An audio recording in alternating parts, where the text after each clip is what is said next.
தேசிய அளவிலான டேக்வாண்டோ போட்டியில் வெற்றி பெற்ற வீரர்கள் முதல்வர் ரங்கசாமியை சந்தித்து வாழ்த்து பெற்றனர்.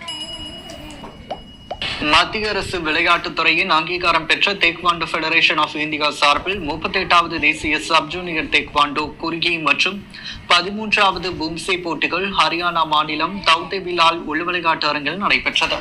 இப்போட்டிகள் புதுச்சேரி டேக்வாண்டோ விளையாட்டு சங்கம் சார்பில் தலைமை பயிற்சியாளர் டெக்னிக்கல் சேர்மன் பக்தபக் சிங் தலைமைகள், பயிற்சியாளர் தக்ஷண பிரியா மற்றும் 15 வீரர் வீராங்கனைகள் கலந்து கொண்டனர். இதில் பூம்சே பிரிவில் துரோனா டேக்வாண்டோ அகாடமியின் விளையாட்டு வீரர்கள் வருண் பார்த்திபன், தீபக் குமார், சாம் பிரசாத் ஆகியோர் தலா ஒரு வெண்கல பதக்கம் வென்று புதுச்சேரிக்கு பெருமை சேர்த்தனர். வெற்றி பெற்ற வீரர்கள் புதுச்சேரி டேக்வாண்டோ விளையாட்டு சங்கத்தின் நிறுவன தலைவர் ஸ்டாலின் தலைமையில் முதல்வர் ரங்கசாமி, அமைச்சர் நமச்சிவாயம் ஆகியோரை சந்தித்து வாழ்த்து பெற்றனர். பொதுச் செயலாளர் மஞ்சுநாதன், பொருளாளர் அரவிந்த், அமைப்பு செயலாளர் நந்தகுமார், சிலம்பரசன் மற்றும் பெற்றோர்கள் உடனிருந்தனர்.